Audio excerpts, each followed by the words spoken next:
जो लोग बाहर आने का सोच रहे हैं इंडिया से, तो उनके लिए कुछ 4 पॉइंटर्स जिनके बेसिस पे वो अपना डिसीजन बनाए कि कहाँ आना है और किधर आना है और क्या करना है।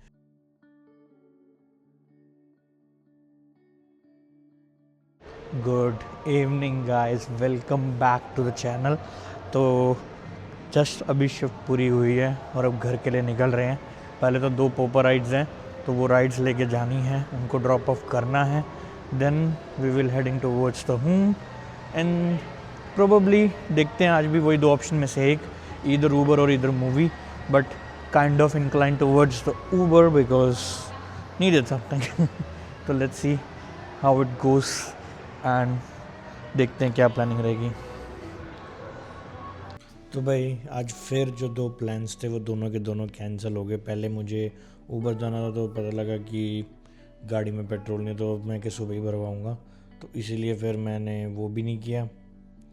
एंड देन सेकंड चीज़ ये थी कि मूवी देखने की, but for some weird reasons I don't know, मैं टिकट बुक कर रहा था but I don't know why कि जो थोड़ी सी जो पेमेंट है वो प्रोसेस नहीं हो रही थी मेरे कार्ड से। Although I have the balance but I don't know why it's not getting processed. some weird some weird problem was happening into my account। तो दोनों चीज़ें नहीं की और मैं तब से घंटे से रीली देखी जा रहा हूँ और मैं फिगर आउट कर रहा हूँ कि क्या मैं आज मन की बात में हम बात करें। तो then I am finally able to know that कि क्या बात करनी चाहिए। तो मैं आज मन की बात में मैं ओवरऑल इन जनरल बात करना चाहूँगा कि जो लोग बाहर आने का सोच रहे हैं इंडिया से, तो उनके लिए कुछ 4 पॉइंटर्स जिनके बेसिस पे वो अपना डिसीजन बनाए कि कहाँ आना है और किधर आना है और क्या करना है।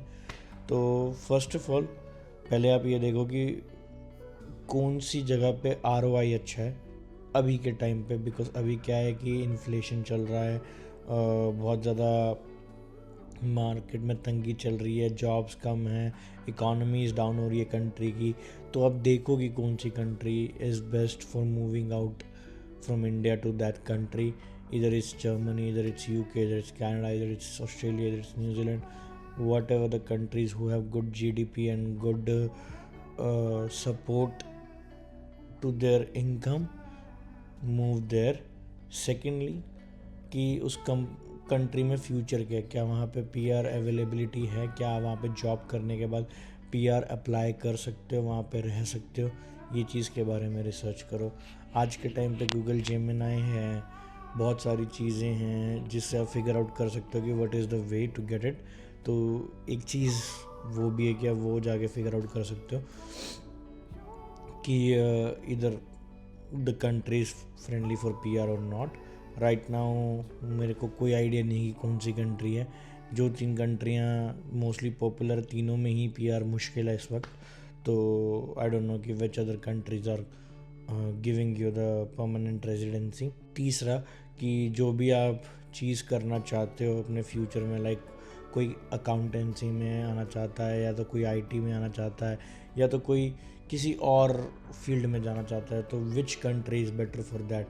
So for example Europe is better for IT and everything. वहाँ पे स्कोप अच्छा है, वहाँ पे अच्छी IT वालों के लिए, तो शायद IT वाले यूरोप में जाना जाएंगे। जो बिज़नेस अकाउंटेंसी फर्म वगैरह, बिज़नेस अकाउंटेंसी वगैरह है, या फिर फाइनेंस वगैरह है, वो आई गेस जितना मुझे आइडिया है ऑस्ट्रेलिया में मेरे काफ़ी दोस्त हैं जो इन चीज़ों में इन्होंने किया है, and they are earning good over there. तो आई थिंक वो हो सकता है। तो हर स्ट्रीम का एक अलग अलग डिफरेंस है। बिज़नेस, अगर जो बिज़नेस माइंडसेट से जाना चाहता है कि भाई बिज़नेस चलाना है मैंने, तो वो कौन सी कंट्री में अच्छा, तो ये आपको स्टैट्स देखने पड़ेंगे गूगल पे, और आपको काफ़ी जगह स्टैट्स चेक करने पड़ेंगे, then you can make a decision on it. Fourth जो पॉइंटर है वो है एनवायरनमेंट कंडीशंस। तो जैसे कि हम इंडियंस हैं, तो हम इंडियंस को सबसे बेस्ट जो वेदर सूट करेगा वो ऑस्ट्रेलिया का, बिकॉज ऑस्ट्रेलिया में मोस्टली जो वेदर है वो कम सिमिलरली टू इंडिया है। बट यूरोप हो गया, कनाडा हो गया, या फिर UK हो गया, तो यहाँ पे जो विंटर्स हैं वो टू एक्सट्रीम होती हैं, यहाँ पे स्नो वगैरह होती रहती है। तो some people don't like it because इतनी ठंड की किसी को हैबिट नहीं होती। बट जो बंदे नॉर्थ इंडिया से आते हैं, हिमाचल वगैरह से या फिर पंजाब वगैरह से, उनको इस टाइप ऑफ वेदर की आदत होती है, तो they can look forward to these countries. So अगर आप कभी भी बाहर आना चाह रहे हो या आपका प्लान है फ्यूचर में बाहर आना इंडिया से, तो दीज आर द 4 पॉइंटर्स जिस पे आप अपना डिसीजन बनाओ एंड उसके बाद आप देखो कि क्या आपके लिए सही है।